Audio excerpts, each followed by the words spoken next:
Good evening. Hi, welcome everybody. Welcome to another riveting edition, if you will, of The Ghost and the Goat, a paranormal / sports talk podcast of sorts, if you will. We are brought to you by the good people at Get Haunted and Van Down by the River Podcast. VanDownByTheRiverPodcast.com, if anybody's interested. A few quick announcements before tonight's show. So the show is a paranormal, or traditionally paranormal sports kind of talkish show. I'm the paranormal investigator, my co-host Bams, who is on a little bit of a health hiatus. We might see the goat tramping through the fields this evening and making his way from back in here from the barn, but he's I'm not going to bet on it. Bams, if you feel up to it, dude, come on. If not, no big deal. We'll see you when we see you, dude.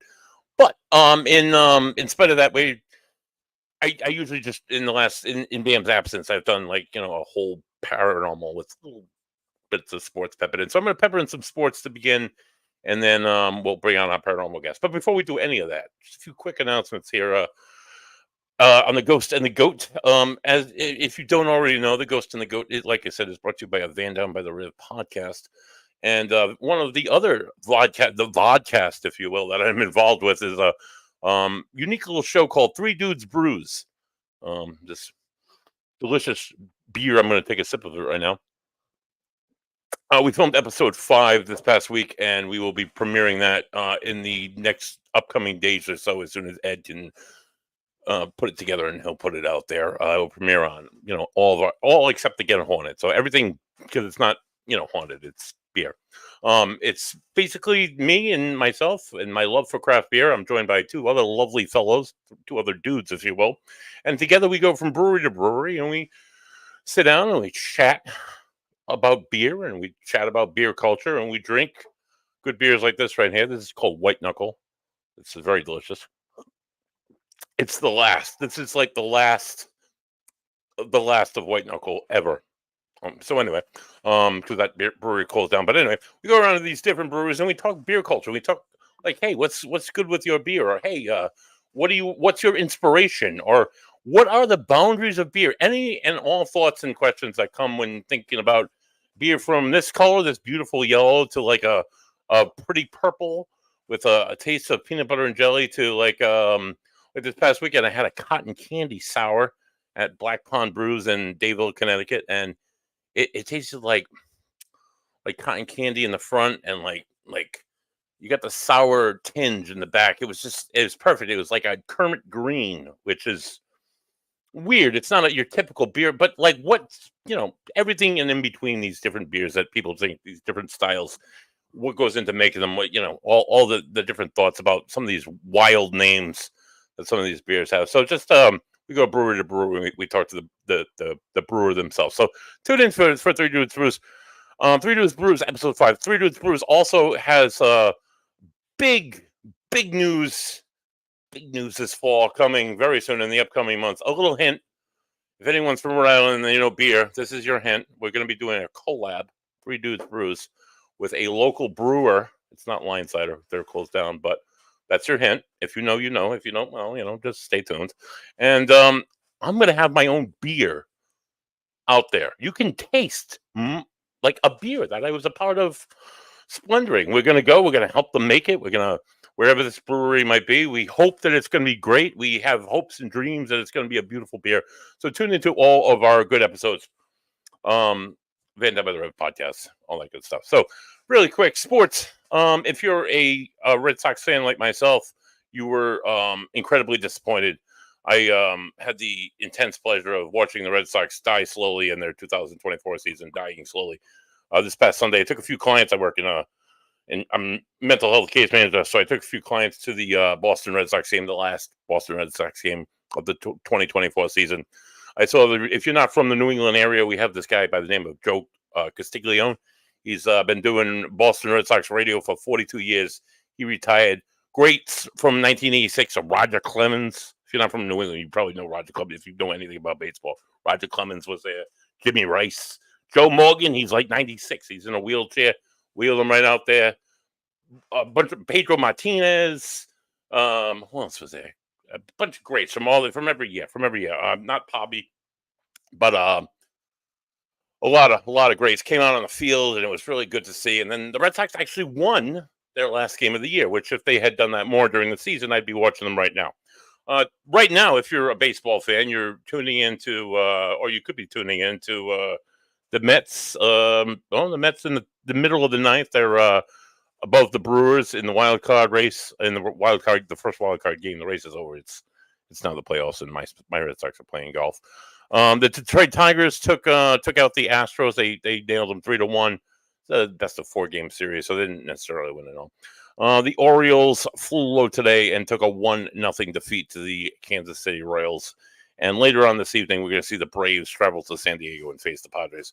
I have no money in this game. In any of these games because I'm a Sox guy. So I'm going to pick the Orioles because my cousin Jimmy is an Orioles fan. Jimmy, dude, like myself, you like a shitty team, and they've been a shitty team forever, dude. And it's always good to see that shitty team once in a while win the World Series. So good luck, Baltimore Orioles. Go Jimmy. In the wonderful world of football, it's nothing wonderful for me because while I'm from New England, I am not a Patriots fan. I actually do not like the New England Patriots all that much at all. I am a Miami Dolphins fan, and like the New England Patriots, my Dolphins are also like near drowning, and it's not even mid-season yet. But I'll talk about that. This week's picks. If you were to gamble on football, maybe take my word for it. I'm a Dolphins fan. I watch lots of football because nobody wants to watch my team because they're terrible. So I watch other teams. So Thursday night game, Tampa Bay Buccaneers. They travel to Atlanta. Tampa Bay's been hot. Their quarterback was he was terrible in Cleveland. He was great in college. We had all this excitement for him, and then he came out and he's a flop. Then he went to Tampa Bay, and now they're winning football games. Atlanta's also winning football games with Kirk Cousins, and that's a tremendous offense too, tremendous defense, tremendous teams. Should be a good game. I would pick Tampa Bay in this one. The Sunday morning, if you tune in, if you get up nice and early, you can catch the London game. By the way, there's no point spread in the first game. The point spread in this game is 2.5. The New Jersey Jets are traveling to London to face the Minnesota Vikings. Let me just tell you something really quick, boys and girls. My co-host Bams has a love affair, even though he's a season ticket holding Patriots fan. He has a love affair with Aaron Rodgers. Let me just say something about Aaron Rodgers really quick. He won one Super Bowl. Hasn't done anything since. Now he plays for the Jets. Probably the worst team in New Jersey. Nothing special, dude. Nothing special. He went down after 4 plays last year. He's won what? He's not won a lot of games. They given him 2.5. They should give him 12.5. They're gonna suck. Minnesota all day. The next game is the Panthers, who are looking pretty terrible. They went to Andy Dalton, who's been in the league for 14 years, to face the Chicago Bears. Caleb Williams, number 1 draft pick, is not all that in the bag of chips, but I would favor the Bears because he has a lot more weapons than Andy Dalton does. They're favored not at all. There's no line. The next game, no line also in this one. The Baltimore Ravens finally came to life last week against the Buffalo Bills and became that scary Baltimore team that I saw last year play in Baltimore and totally destroy my Dolphins. They're taking on division rival Cincinnati Bengals, who haven't really woken up and realized that it's the football season now, guys. It's not preseason anymore. Jamar went through all that trade talk, all that, like, I want more money, and now he's not doing anything. Like, I don't know. Joe Burrows, he was out all last year. He had the whole year off last year. And he's not doing anything. So I pick Baltimore all day. Next team, Miami Dolphins. My awful, terrible Miami Dolphins are traveling to New England up here. So I get to be tortured even more by watching my Dolphins probably lose to a very lackluster Patriots team. If we win, it'd be great. but we don't have our starting quarterback, and the whole rest of our team that was fire last year all got extinguished, and we're all it's a miserable first few games of the season for me. Tua might come back in like 4 weeks, and there might be a lot of like, oh my god, what's he doing on the field? I Tua wants to play, let him play. He might, we might get a win out of it. I don't know. Or he might, kill himself on the field. Anything could happen at this point. New England is not good either. There is no point spread there. I'm picking the Dolphins just because I'm picking with my heart with this, and I hate the Patriots, but I don't know. I wouldn't bet on the Dolphins.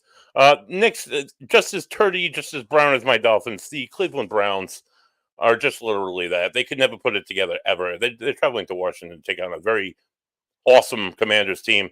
Jalen Daniels, he was fire at LSU. He's fire in Washington. They're doing good things. They're favored by there's no line there, but everybody's picking the Commanders. I think they got to do things this year. Who's not going to do things this year is the Jacksonville Jaguars, who have Trevor Lawrence, who's flopping, and Mac Jones is their backup. And anybody from New England knows that Mac Jones is just that. They take on the Colts, who they're favored by 2.5. No, the Jaguars are favored by 2.5. I wouldn't bet on the Jaguars. The Bills travel to Houston to take on the Texans, who haven't really woken up yet either. They've had a few wins, but they're not the Buffalo Bills. I go the Buffalo Bills all day because I think the Buffalo Bills are still going to go to the Super Bowl, still going to defeat my Dolphins miserably in a few weeks, which I'm going to be at the game and get to witness personally in Buffalo while my tears freeze. It's going to be terrible. The Raiders are traveling to the Broncos. The Broncos beat Aaron Rodgers and held him to no touchdowns. 225 yards, 24 for 42, 0 touchdowns, 3 field goals, 10-9. What an awful game. Never bet on the Jets. The Arizona Cardinals are taking 7.5 points and going to San Francisco to take on the 49ers. The Cardinals have been putting up some points. Marvin Harrison Jr. can catch a football. Just throwing that out there, guys. I don't know if it's going to be a 7.5 point game. 49ers, while they're good, they scored 20 points against the New England Patriots last week. They scored 30. All the same, it's the Patriots. I don't know. I might pick the Cardinals with the points. Just saying. The Green Bay Packers are favored 3.5 points over the LA Rams. The Packers are all that without Aaron Rodgers. They're playing good football. They have a winning record. The Rams haven't woken up yet. And even if they have an injury list a mile long. I would go with the Packers all day. The New Jersey Giants travel to the Seahawks and take on the second Jets quarterback. There was 2 Jets quarterbacks. Geno Smith, who's now playing with the Seattle Seahawks, which is a pretty good team. And what's the other kid? I don't know. I can't even remember his name. They're both 2 terrible Jets quarterbacks who are now playing for 2 winning teams. If Bams was here, he'd have his name. Bam would be out there. But it's not. So Bam's, wish you were here. The Dallas Cowboys, I hate the worst organization in sporting history. Jerry Jones, it's good to see you guys losing and hurting. Here we go.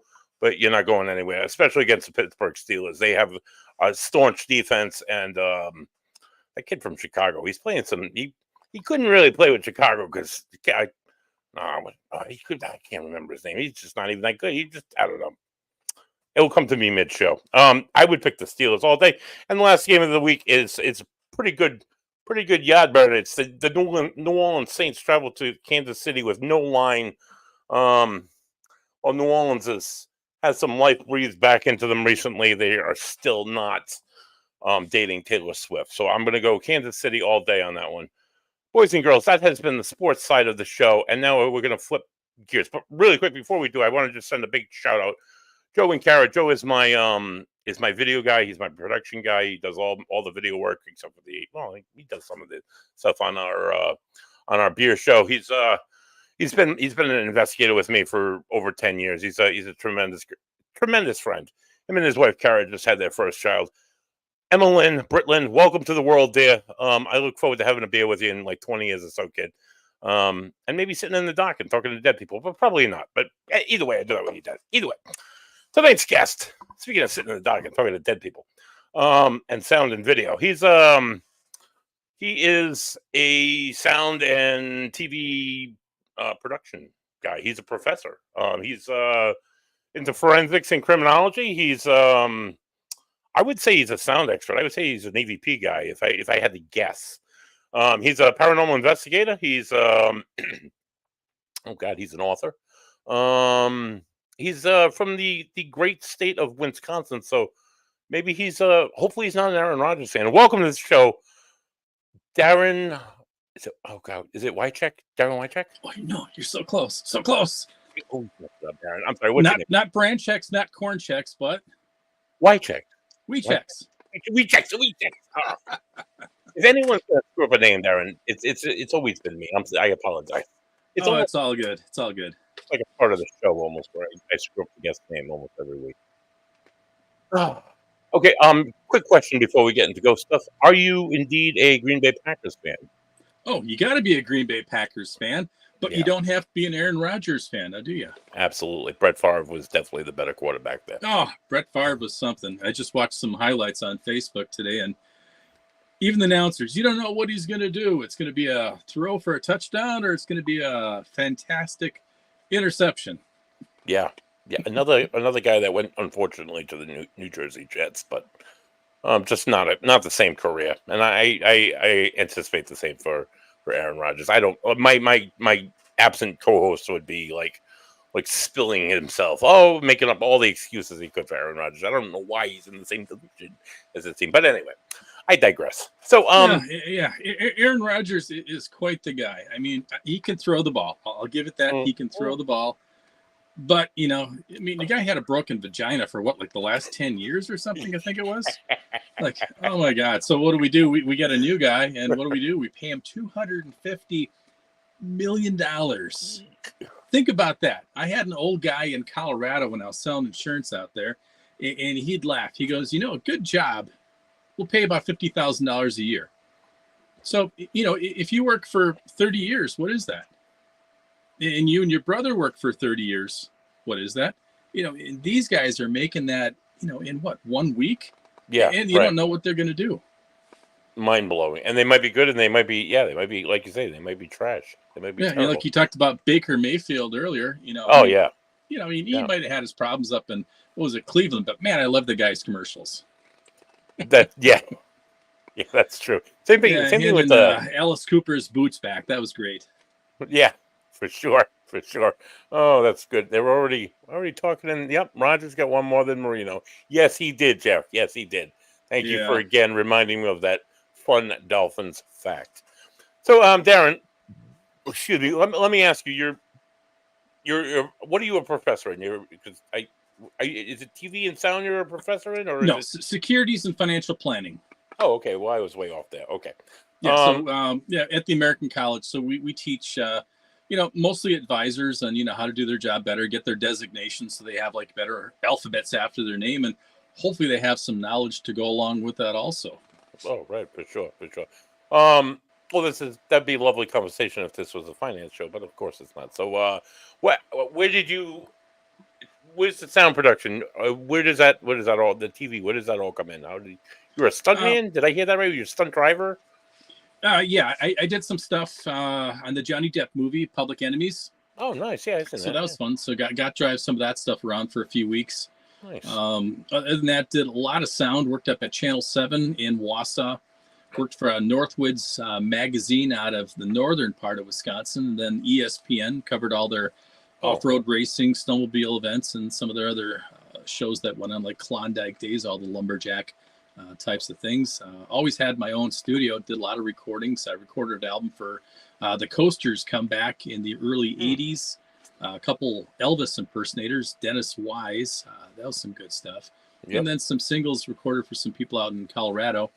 And then a lot of my stuff you can find on YouTube just by looking for my name. Some of our movie trailers are in there, usually kind of black comedy kind of stuff. So, keep it fun, light, and of course, make it humorous too. Yeah, absolutely. All right. So now the paranormal investigator, how long you been doing that for? Seems like I've been doing it forever. I know my wife is a sensitive, and some of her stuff is starting to come back after years. So, a lot of the chakra, the investigations, and, me, I'm more on like the techie side of things. Oh, yeah, right. when something scares the crap out of you, and you can feel the hair in your neck stand up, and Mm. you get that goosebumpy feeling all over the place. I don't know if Mhm. you call that being a sensitive, but that's pretty good stuff. Yeah. So do you think something? All right. So I get certain like pressure. It feels like almost like a pressure change. Sometimes my ears pop. Sometimes like yeah, like you say, all the hairs on your back stand up. It's you get like tingles in my chest area. And honestly, 9 times out of 10, if I have a recorder on me, I get something. I get a third voice that comes up. Do you find that? Do you find like that those feelings that are validating to our experiences? Absolutely. Also an ordained minister. Grew up Roman Catholic, Oh, confirmed, and all that kind of stuff. And you think about what a body is. What the soul is and the spirit. Is it energy? And hmm, is that indeed what's giving that little like electricity through the air? You think about the electronic equipment sides of things, like the FLIRs, the EMF, the audio, all those different types of things. They're seeing or hearing or reading something. yeah, Then a for lot of sure. it's all in the interpretation too, I guess. Yeah, for sure. So, as a sound guy, what would you say? People have said to me, "Wow, that sounds like my husband." Well, it's a man's voice, and your husband. Would you say that a spirit can like replicate sound like that after they've? Do you think? What are your thoughts on that? Well, I'll give you one example that's interesting. So, like your spirit boxes, we build all our own equipment. So we do our own portals, the Yep. sound gates, the reverbs, and all of that. But if you think of the concept, most of them are just scanning radio stations. Yep. That you can't swear on the air. Right. Yes, that's been my argument for many years. So when you get something speaking back to you in like one word, 2 words, or 3 words, and you got a couple swear words in there, that's not coming off of a radio station. Right. So I Right. mean And that's usually you weird can hear stuff. like several stations, like it scans through several stations, and you can't tell me that these like 12 stations that are coordinate the F word all at the same time. It's just not possible. I just don't think it's possible. So That'd be some really good editing, buddy. yeah, that'd be incredible. That's just like next level, like on point. I don't even understand radio technology that well. That I don't. Yeah, I just don't think that's possible. Another area that I've explored myself a little bit, and then I tripped over recently because I got into the whole spirit box. You know, everybody kind of jumped on that bandwagon for a bit, but experiment with like white noise. So there's these team of guys that I've interviewed several times, and saw them live recently over the summertime and saw it for myself. It's called the Staticon Project. Are you familiar with this? No, I'm fairly familiar with the white noise, though. Right. So Tony Rathman, he's from like Arizona, and Ron Yacovetti, he's from New Jersey, like the Giants and the Jets. They experiment with this. They just produce white noise, and they run it through the computer, and they have all the analytics stuff and all the sound bar or sound waves and everything. But it's just white noise playing, and they'll get like clear voice. They get clear sentences. For that, it's absolutely phenomenal. It's just like they said, there's no radio transmission there. There's nothing. It's just and these voices. Tony's talked about like riding in on the highway and holding his recorder like outside, and the white noise created by the sound going by his car, and he's gotten voices through that. It's just like that's a little bit far fetched, but I mean to see it right there to them for them to like mention like specific people's names and like where they are in the room and what they're wearing, like how what I'm saying. That's pretty unbelievable for me. That's like pretty next level. What are your thoughts on white noise? Have you ever used it? Uh, not the white noise. Even as far as going through your isolation software, bringing things so you can hear them, cutting out little tic-tacs and stuff like that and bringing it into a hearable level, and then Yep. trying to filter out like other ambient noise, especially like HVAC systems and Yes. stuff like that, just to clean it up. But you can only clean up what's actually there. Hmm.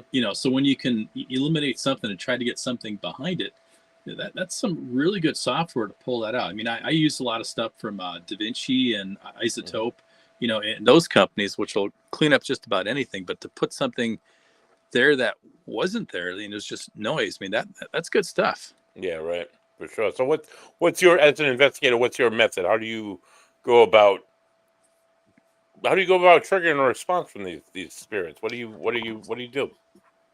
Well, you know, typically just walk in. You know, we try to introduce ourselves, my wife and I, and just say, you know, we're not here to poke. You know, you see a lot of the ones on TV and stuff. They're poking. You know, if you hear, show me. You know, scratch me, push me, and we don't Right, do that. right.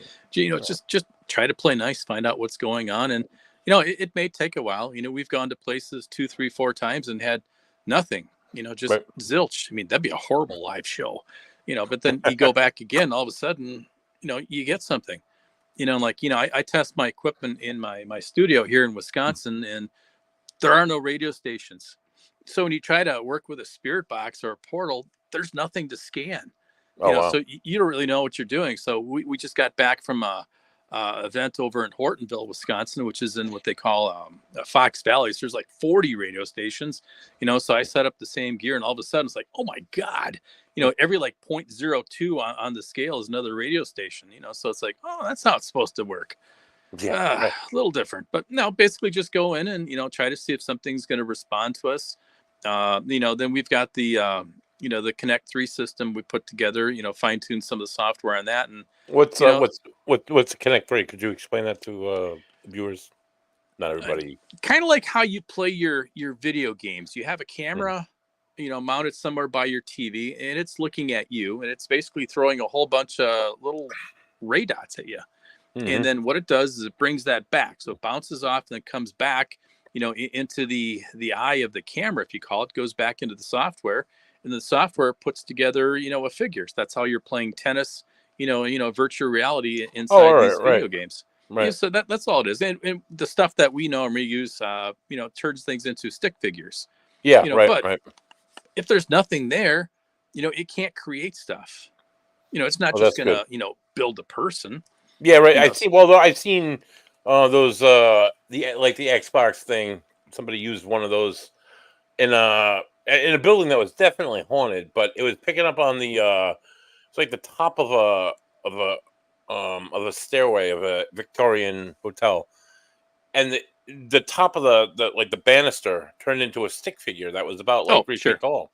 Right Yeah. now, obviously you see it's a banister, but anybody you get these people, and sometimes like on the public investigations that is so they're so amped, and all they want to do is have an experience, and they see that and they lose their shit. You know, you just got to be able to. If there's a lamp, you know, if there's something vertical, you know, if there's something next to it that's horizontal, you know, it's going to try to turn that into a figure. You know, it's a false positive. You Right. know, and anyone that knows how to work with the system, you can't move it. You know, it's got to Right. sit stationary to get an accurate reading. So if Mhm. the thing is sitting stationary and you see a figure, you know, stick figure walk across the screen, you know, you That's got definitely something cool. there. Yeah, that's definitely cool You for know, sure. but you know, you see these guys on the show, you know, running around with it. You know, that's not accurate. Yeah, there's a No, lamp. No, it's a person. no, yeah, no. Uh, I've come to the conclusion a long time ago that like a lot of the things unfortunately, that we're going to see on TV that claims that they're like ghost people are not really actually even. Well, maybe some of them are ghost people at one time. Well, I know some of them were at one time, but I mean, some of them were just actors, and they're just playing a part on it. You know, it's just it's all for excitement and drama. And anybody who's ever investigated, who's ever sat at a location knows that most of it's not incredibly exciting all in that little bit of a moment. It's more, I don't know, for me, it's more spread out over the course of like a year or two of visiting them multiple times, about learning different things that that you put it all together, and then it's like, wow, this was really cool. And I don't know, how do you feel? Do you think can you you know, flip a switch like that? I go back to, you know, seeing one place 2, 3, 4 times and getting nothing. Then all of a sudden, you know, you see something. Now, if you've got a production company that's going to come in there, you know, they've got a time, you know, they've got a budget, you know, they Hmm. got to get stuff done. So next thing you know, they're staging things. You know, I mean, there's no ifs, ands, or buts. Now, if Right. they've got a month to spend at that location, you know, maybe they do get a couple things, you know, that are interesting. You know, I read a lot of the books that are out there, you know, some of these other paranormal investigators, and, you know, they're so quick to debunk things. Mhm. Yeah, I was waited there for a half hour, and the bloody bride never showed up. I Yeah. went to this place, the Witch's Tower, Whitewater, Wisconsin. I was there for 15 minutes, nothing. Really? And it's just Like, not oh real. my And that's God. it. Yeah, just We yep. spent like 3 days and got nothing, came back and did that 2 more times. And then finally, the last time when there, we got something. Mhm. And like, I talk about some of the other, technological stuff like the FLIRs, the forward facing infrared Right. cameras, Yep. and, you face it at a person and, it's all red, they're Mm. 98.6 or somewhere around that. So the whole body's red, Mhm. but all of a sudden when someone says something just grabbed my elbow and you pull out the camera and now the elbow is blue. Yeah, And right. according to the spectrum, it's like a 25-degree difference in temperature. It's like, oh, so That's something there. that's definitely cool. I got a friend, a friend. He's from Massachusetts in the field, and I've had him on the show a few times. And he's got a FLIR photograph. It's him sitting on a bed. He's actually in the Lizzie Borden house, I believe. He's Ah, sitting on a bed, and somewhere, and it's maybe somewhere in the area. But somebody comes and sits. You can see the figure. You can see the outline of somebody sitting on the bed next to him, and the outline's in blue, and it's a person's outline, and then it's his outline in red. It's just like it's one of those moments like, wow, I just get that. yeah. That's amazing. That's an amazing capture. What's as an investigator, Darren? What's your top? You say your top three pieces that you have that you do you have three off the top of your head you can rattle off and describe Meet three pieces of equipment or three or evidence? events. No evidence or data, if you will. Um, experiences. My favorite would have to be the Fat Cow Bar in Sheboygan Falls. Hmm. We did an investigation up there, and then we put together a promo for their St. Patrick's Day. So gave them some nice stuff to put on all their monitors and stuff for the event. And we had the SLS set up in the bar area, so and somehow it seems like it only do like two people at a time. Yep. Yeah, I'm not sure if it's a software thing, if you can get three people, but normally it's two people. And we had one person that was walking around, a gal works there, and we could see her stick figure. Then she would walk away, and there'd be nothing. Then I got a false positive off of a jacket. Hmm. Well, jacket, he's got torso and two arms. So then they moved that, Yep. and the funny thing is when they moved it, it stayed in the chair, Oh and then wow. it moved around. Huh. I'm like, okay. So then we they thought they knew one of the spirits that were in there. There were actually two or three. There was a mean one in the basement, and then a more mischievous, funny one up on top. And so we started, having them talk to him, did the spirit box and stuff like that. Mm-hmm. And she thought for sure it was her mom. I'm like, okay, because her mom had passed away recently, and she, I guess, spent some time in the bar. And so we said, well, if it's sitting in the chair, why don't you lean over, and give it a hug? See what Mm-hmm. happens. We got all our stuff going, and we didn't tell her anything. But as she leaned over and gave this, thing in the chair a hug, you could see the stick figure lean over and kiss her cheek. And we didn't say anything, but she said, "Oh wow, my cheek just got warm." Wow. And I'm like, talk about goosebumps. It's like, Oh yeah. Oh my ooh, God. ooh, good stuff. That's creepy. That's cool. Did you know it in the moment? Did you see it in the moment, or did you saw it afterwards? Oh yeah, no, that one I saw, but yeah, I try not to say anything. Yeah. Ruin the moment and stuff. Yeah. Oh, by the way, there's a ghost giving you a kiss right now. Yeah. And she's gone. I think another one is we were doing the Delft Theater in Escanaba, Michigan. Hmm. And it's a haunted theater. There's a bunch of these Delft theaters. I think they're still left. They're kind of refurbishing some of them. And it used to be an Al Capone hideout. And Oh so wow. yeah, in the basement they had all these tunnels that would connect all these other That's buildings and great. stuff. And of course they ran their booze and all that kind of stuff. Oh, of And course. Yeah. yeah, my wife is down there. Unfortunately, a lot of times we get the greatest stuff, and it's not on camera or audio because I'm like setting stuff up, and Yep. she's out running around and getting stuff, and it's cool. It's like, did you get on camera? No. I'm like, well, what happened? Well, she goes, I was setting up some stuff in the basement, walking around, and I heard like an old man's, hard leather shoes. Hmm. And first of all, you can't walk in these tunnels anymore because most have been closed up. So they're only like 3 feet tall. So there's no physical way a person could walk through that tunnel. Yep. And like, ah. Creepy. That actually reminds me of we used to do public investigations at East Greenwich, Rhode Island, East Greenwich Historical Society. They used to be housed in the Kent County Jail, which was dated back to 1796. So this old Kent County is a very small county around, as they all are, because we're the smallest state. But Kent County, they housed like women and debtors on the second floor. The first floor, it had 2 rows of jails on either side, 5 cells on each side, and they housed like the men's, and then the particularly bad ones went in solitary. In the basement, they had tunnels.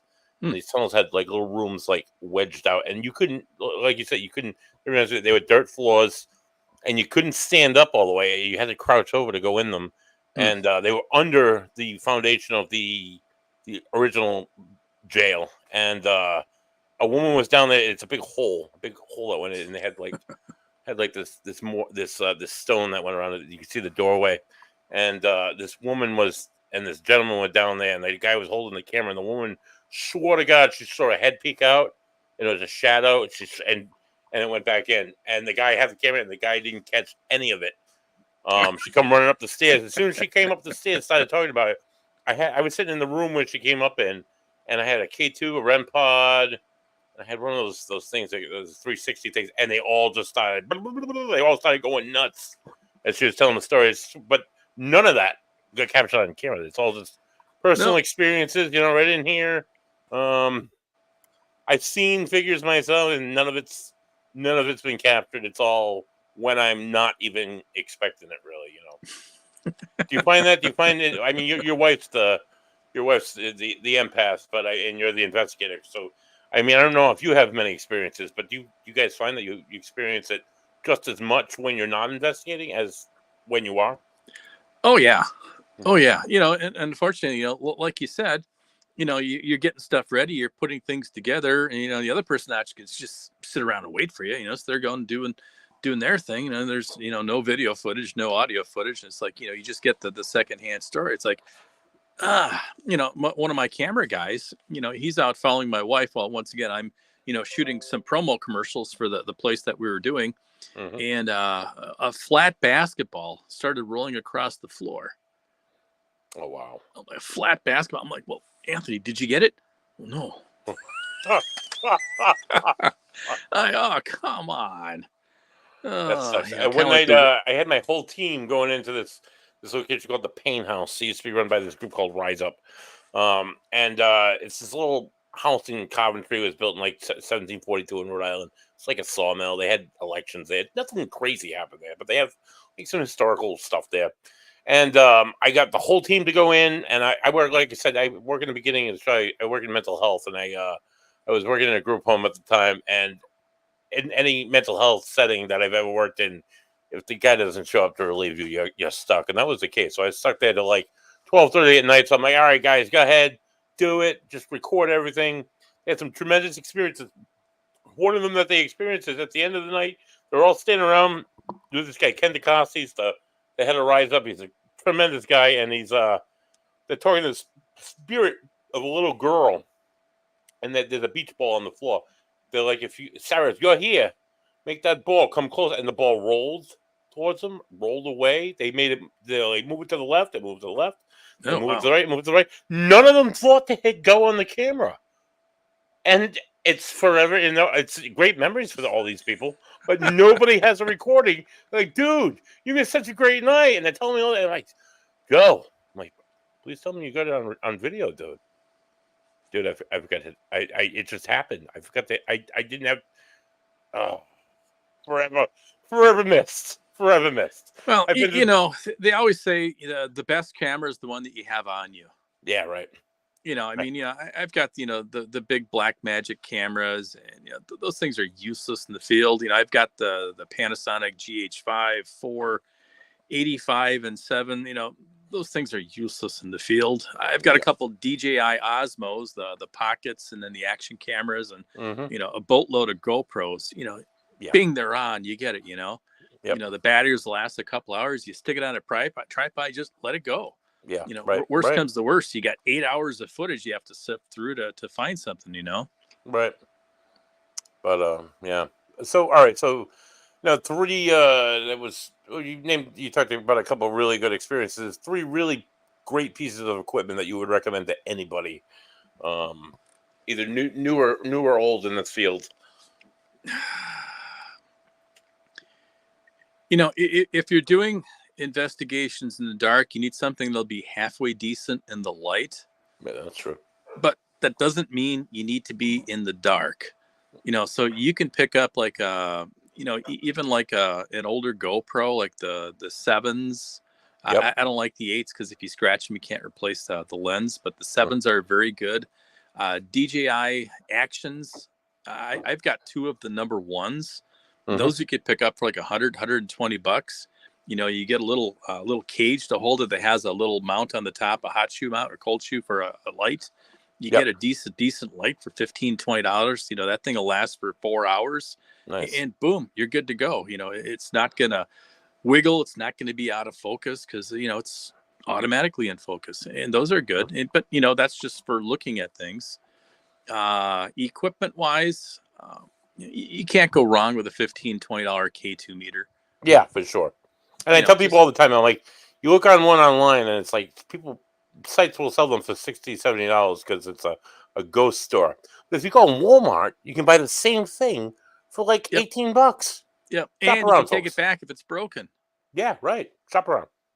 So that's decent. A little handheld audio recorder, a little Sony, Olympus, what, $15-$20. Yep. You play it back, you play it in reverse, upload it into your, computer system. A lot of software you can get for free. Yes. Like Cakewalk, BandLab, all those things. Yep. What else? REM Pod. Just good. Even the cheap ones, you can get those for, $20. So you put all those pieces together, $100-$200, you got a decent kit. You can go out and have some fun. Oh, for sure. For me, I tell everybody I bought it for $40. It's a Sony recorder. I got it at Walmart. I don't mean to bing Walmart because they're not the greatest of employers, but Walmart, $40. I've had it for 15 years. I've gotten some of the greatest audio evidence I think I could ever imagine, and then some on it. Just has dual speakers. Runs on AAA battery. I change the battery maybe once every 2 years. It's fantastic. Has yet to do me wrong. I use these headphones. Yeah, these Vic Firth. I wire them right in. I plug it right into the recorder. I learned that trick a while back, and the things I hear are like, what was that? And I don't ever go back. I don't rewind during session. Like you say, I have the computer. I plug it in. I got WavePad. I run it right through WavePad. It's not the best, but I don't pay nothing for it, and it does for me exactly what I needed to, which is phenomenal. You see a lot of these people get caught up in the latest and greatest. Even building like your own little portal, like I do those. What's a portal? What's a portal? Well, the spirit box. Normally, what you get. Yeah, that's annoying as hell. I mean, I can't. It sure is. Shit. Yeah. So basically what it does is it takes the audio out of your SB7, whatever spirit box you're using, and that goes into a noise gate. Now the noise gate can turn that off, so it turns off that white noise. Perfect. And now it's just the clean audio coming through, and you can put it into a reverb pedal after that, and same thing, it just kind of boosts the sound, gives it a little more of an eerie effect to it. And same thing, you can pick up those pedals. I think I got them on eBay for like $20 a piece, so you got $40. Right. Your SB7, those are hard to get cheap. Usually like $80, $90 or something like that. You put them together with a little speaker. Yep. You got a decent little kit once again. You essentially built your own, though, correct? You built your own portal. So a friend of mine, this guy Kevin Hart, he investigated with us for a while. He's in New York now, but he's like, dude, you don't have to spend $500 on one of these portals. He bought this. He went to Guitar World, which is a little local mom and pop place here it was Daddy's Chunky Music, and he picked up some just what you just mentioned, the pedal, which was a little box, and then they had another box that ran through. Everything was plugged in, and it was an elaborate system, but for like $50 with a guitar amp as a speaker, we got much better than like paying $500 some guy in Pennsylvania Wyoming who's going to send it to us and make like quadruple in what we spent to put it together. So just shop around, Yeah. guys. Yeah, Shop I around. got a couple things from some guy called Ghost Attic or something like that. Yep. And the guy just hot glues the shit on top of the thing. His antenna wasn't even soldered on. The guy just stuck the wire through the hole in the antenna and twisted it around. Mm-hmm. And his label wasn't even straight on there. So I emailed the guy back. Of course, he never responds. Yeah. So then you got to tear all these things apart and solder them right so they work correctly. And then we always make sure we have extra grounds inside of our stuff, because a lot of times you could put two things together and they go nuts. So you see these people doing their investigations. A lot of times all they're doing, they're just moving another piece of equipment off camera, close to what it is to set it off. You can stack 4 of ours on top of each other and they won't do anything. So it's just all with the shielding and stuff, just makes them more effective, I guess. Yeah, for sure. So now, how do you feel about like some of the old school stuff, some of the stuff that don't have the bells and the whistles? Like a lot of people that I investigate with now, and I've tried it a few times, and it's interesting. Cat balls. What are your thoughts on cat balls? Well, something has to move it. Right. If you can rule out, a breeze, a draft, or anything like that, something moved it. I mean, it's a ball, it'll roll, and then once it makes a move, the lights come on. I think they're pretty cool. Yeah. Good stuff. Especially if you're able to label the exact area where it's at. I was in a restaurant today where I ate with a client, but I had investigated in that restaurant before, and we had set up cat balls all over the restaurant. There was like 5 or 6 of them, and only one of them went off. But in the area that it went off in, they had video in the restaurant of things like flipping off the counter on their own. So it's really cool that it happened to be that one right in that area, and it hadn't moved at all. So that was cool. Cat balls, give them a little credit. They can't be influenced by like a cell phone or like by anything electronical. They're just, like you say, they got to be moved. They got to be or manipulated somehow spiritually, if you will, and they'll go off. What about like a ball or something like a flashlight? Do you know the flashlight trick? The trick. Yeah. What are your unscrew thoughts? it a little bit just so it's not making a complete circuit, and then they sell those with the remote control. Unfortunately, most of the public knows they sell those with remote control, so it kind of takes the authenticity away from that. Yep, for sure. I do like the laser grids. If you played with those. Yeah, I have. That's I've caught some like minor shadows. Some like a few of them get distorted here, a few of them get distorted there, and then like right after that, a door swung closed. So I've done that before in someone's house, nonetheless. So yeah, that was kind of cool. Yeah, we were down in Tupelo, Mississippi. I was with a group that does Civil War battlefields. Oh, that's great. And so most of the people were retired police officers that do metal detecting. So they're looking for bullets and, right. knives and stuff like that. We're doing our deal. So we're doing like investigation at night. And the guy I was shooting for, his stuff's just kind of boring.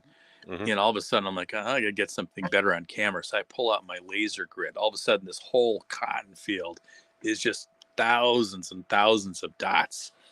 So these guys are watching all my stuff, and all of a sudden you see something breaking these dots and moving through. I'm catching the whole thing on camera.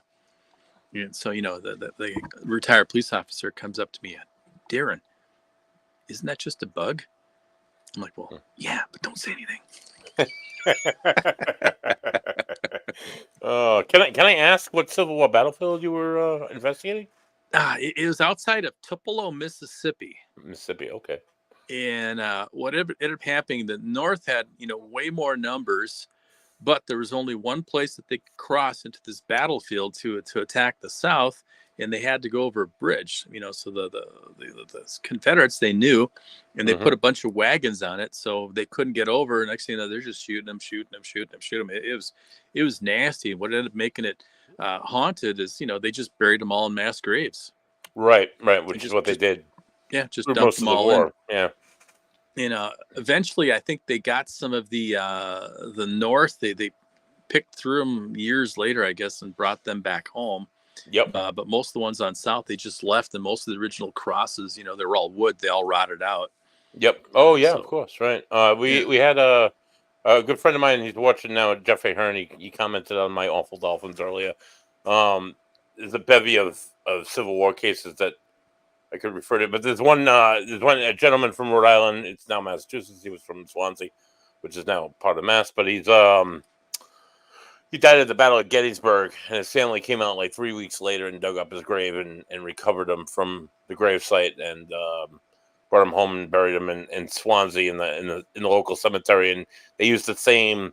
It was probably the like the bullet cartridge box, and they used that to make a cross, and that was the same marker that they used, which they went to replace them in 1920 for the anniversary of Gettysburg, and then in 23, but then due to cost and issues or depression issues, they never made the crosses, so they removed all the. So this guy's grave has been lost since the 20s, and he's like a Civil War hero. You know, it's too bad, but yeah, it's I don't know what made me think of that. I'm sorry, I just go off sometimes, but yeah, it's Civil War really squirrel what kitty cat Civil War history is one of my massive passions, and Rhode Island has as does Wisconsin, has a tremendous Civil War history. You guys, the Iron Brigade, led by John Reynolds, came in the first day of Gettysburg, and John Reynolds got killed, unfortunately. But yeah, just a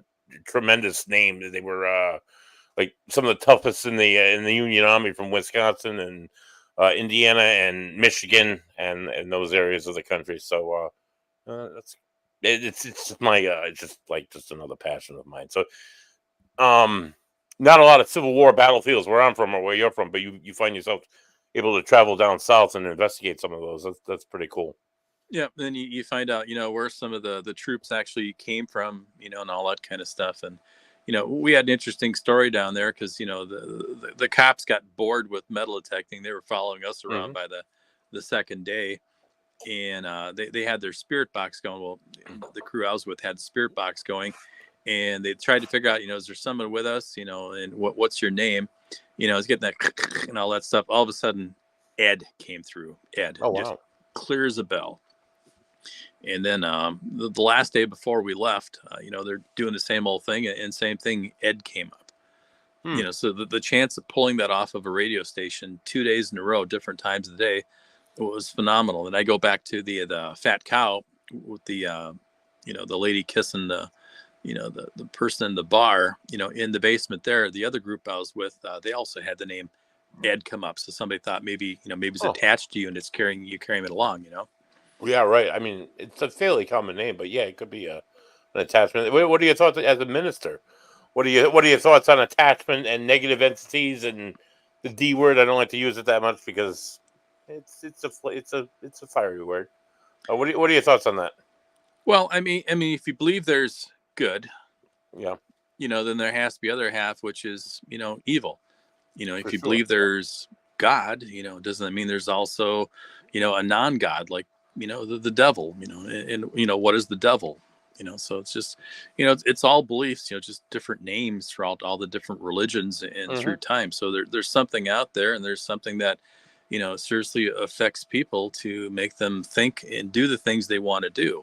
Now the other side of that, of course, is things that we watch, movies, video games, and it just kind of changes people's morals, I think, and they kind of compass what's right and what's wrong. And a lot of times it's, wow, we wouldn't think of doing that stuff, and all of a sudden, it's like you see these mass shootings and stuff, like, wow, really? Right, there are a lot of them. I mean, if we were mad at somebody, you hit them, you got in a fight, and next day, no big deal, right? Not the permanent type of thing. So is what it is. So there's something out there, and it's something that's instilling these thoughts and emotions in people. So is it a demon? Is it negative energy? Is it something psychological? Environmental, who knows? Could be a combination of everything. So as an investigator, as an ordained minister, have you had many run-ins with what you would consider to be maybe a demon or maybe a non-human entity?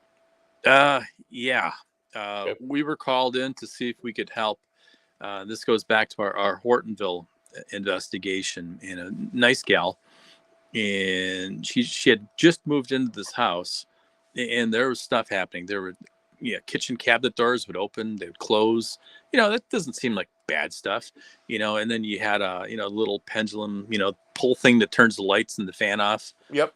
and that stuff. And that would wiggle, and then, there's no furnace on, there's no windows open, there's no draft, and just, she just felt bad. She got sick, and then she had some, mental issues, and she moved out, and then, she was going to go back in. So we figured we would go back in and see if we could help.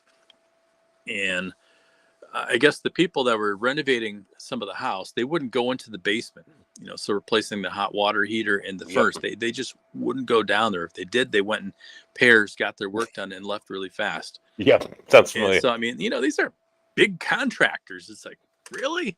Yep. Yeah, so, we went in and we had all of our equipment, and we had nothing in the basement. So nothing was going on there. We got all of our activity on the second floor where the bedrooms were, and there was a bedroom that she wouldn't even go into. And so, I thought, we could do our thing afterwards, but this other group that was in there, they said no, they would sage, and bless the place. I'm like, that's fine. It's a couple hour drive for us, like 2.5 hours. And so that's fine. So, they went and did their thing. And, I got a call on Tuesday because we were there Friday and Saturday. We left on Sunday. They came in on Monday and did the saging and all of that. And it got worse. And so, well, would you like us to come in? How did it get worse? How did it get worse? She started getting poked and got sick. Okay. So it was, she just couldn't tolerate what was going on in that house. So, we came in, we had her leave. And then we started from the basement. We do the blessings, the sage, the feather, and, the ringing the bell. And we do the prayers in English. We do them in Latin. And then we move it up. So if there was nothing in the basement, we'd move it to the first floor. Something in the first floor, we moved it up to the second floor. And then we moved it into the hot room, which was the bedroom. And, we scan all the clothes and see if the meters are going off, anything that's going off. We pull it until there's nothing going off in that room. And one room with the closet probably took like 45 minutes. I went through a whole battery while we were going through that room. A lot of pieces of clothing were red. Wow. And then once we got all that stuff out of there, no meters went off. So then we took it and we physically tossed it through the bedroom window. And then, we closed the window, we sealed it, and we put the crosses and the whole 9 yards. And then, we left. And then so we touched back in a week. And she was back in the house, and it was like night and day difference. Really? And so we just gave her a 6-month follow-up. We went up there and we did a follow-up interview that was on our podcast, I think 2 weeks ago. And she's doing good. Wow. She's healthy.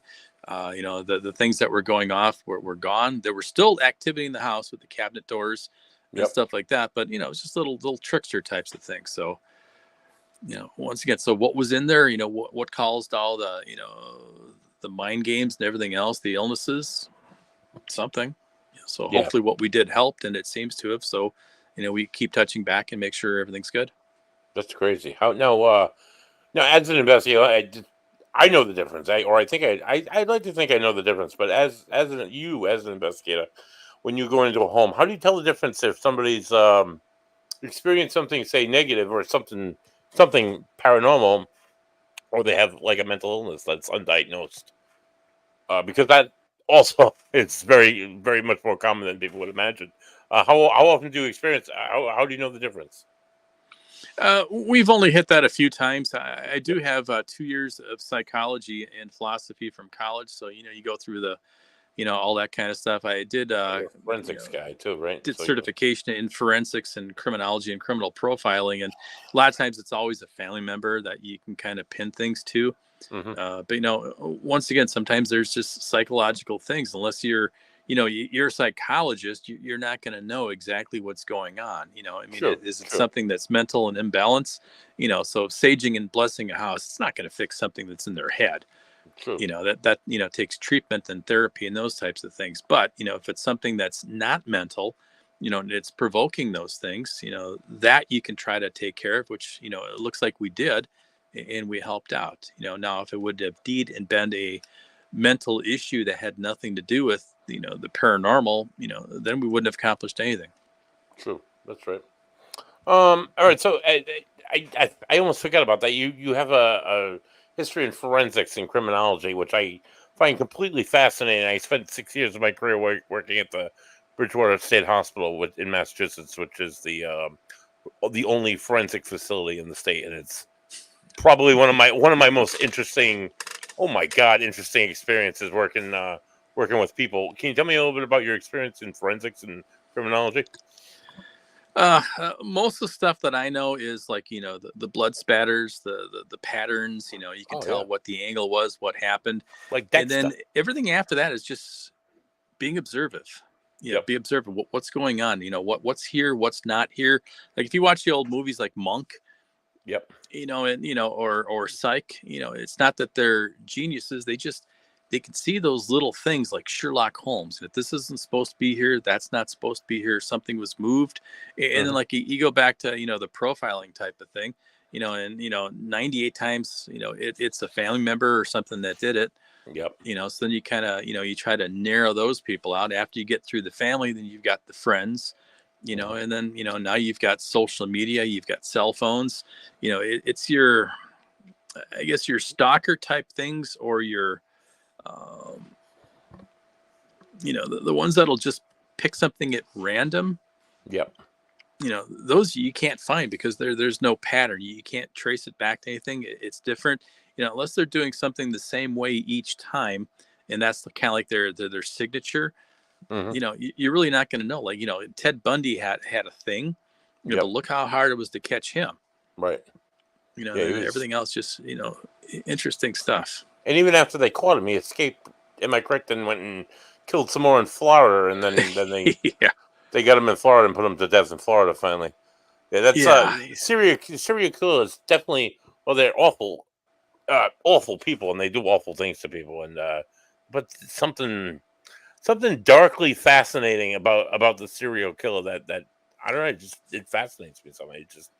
I'm glad they got caught. I'm glad Ted Bundy got put to death. That's it. That's a great thing. But it's just something about like even like Ramirez or like some of these like really vicious human beings. What you can do, what the human mind can just excuse. It's just like normal behavior or okay. It's somewhat gross and fascinating at the same time. Then they sensationalize it, they promote it, and then now you have a series coming out, on the Menendez brothers. It's like, I really? did see that. I did. That was disclaimer, folks. If you have a trauma abuse history, do not watch episode 4 and 5. Really super graphic. But the super graphic was the scene that I think is the end of the first episode, which shows them killing their parents, which was holy shit cinematography. Oh my God. But yeah, they're absolutely, whether they did it, well, they definitely did it, but whether they were motivated by abuse and torture and trauma for all their lives or just trying to make a buck, is anyone's guess, really. What are your thoughts on Eric and Lyle Menendez? Did they do it for the money, or I don't know? What do you think? I don't think they needed the money, did they? No, they were. Well, they were allegedly, according to this new series, they were cut out of the will, and that was the prosecution's go-to when they actually found them guilty. After that, they went through a few trials, I think. But just awful, unbelievable. I good show, but yeah, they sensationalized like him. Dahmer has his own show. Dahmer had his own special. Yep. I mean, he's dead, but I mean, still, we're still talking about this guy like 20, 30 years later. Ed Gein. Yeah, right. What's that guy? The clown guy. Gacy. John Wayne Gacy. Jack the Ripper, the most talked about serial killer of all time. Nobody ever. That mystery will never get solved. I don't believe. I mean, there's theories, but that's all they're ever going to be, right? I mean, at this point. Yeah, it's just wild stuff. For sure. But in the field of psychology, it's definitely fascinating. At Bridgewater, it was folks that had committed crimes where they were awaiting to be evaluated to see if they were competent to stand trial, and then if they did, most times the charges would get dropped, and these guys would either go to the DMH, with Department of Mental Health, and then steadily work their way back into the system, through drug use and reoffending out in the community, or guys that were just civilly committed. I worked with a guy who was He had murdered his family members back in the mid '80s, and the charges got dropped in '91, and he's been civilly committed, and he will be for the rest of his life because he's absolutely not at all safe to be out in the community. But yeah, kind of a funny guy, you know. kind of weird to make that like connection. you said, being safe, you and yours. It's like, wow. You don't realize the population of people that you actually live amongst until you work with some of these people. It's like, wow, this guy was out walking around in the same town that I grew up in. Like, wow, it's kind of scary to think about sometimes, but it's definitely a fact of life. Just pull up the registered sex offenders list and see how many you have in the town that you live in. It's horrifying, dude. Yeah, I moved out of a town called Oakfield, Wisconsin. Population, like 900, and I think there were 23. Oh wow! Oh, that's a big ratio for sex offender to non-sex offender. Yeah. Now, a lot of those, could be an 18-year-old high school kid dating a 16-year-old high school kid. True. But but in Rhode Island, we discriminate. It will say right on the site, level 1, level 2, level 3. Oh yeah. Exactly where they live. Anybody who wants to be a vigilante absolutely could in Rhode Island. Breaks it down to that map, and you see like all those spots around you. I'm not a parent, but I have nieces and nephews that I am absolutely terrified. Yeah. And here's their driving pattern to go to work every day. It's definitely scary. Whether we keep an eye on them or not, they're still out there, and they still could absolutely reoffend. It's and usually do. Unfortunately, it's just a scary fact. And then you follow that to the next step. Something with a incomplete life, something they were going to do and didn't get to. So, is that spirit trapped? Are they trying to communicate? Are they trying to say something? So that could be the good person. Now the person that did that, once they are finally put down, after the state pays for them for 40 years probably.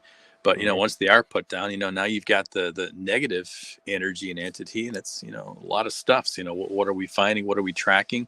And how accurate is the technology and the sciences and things that we're using?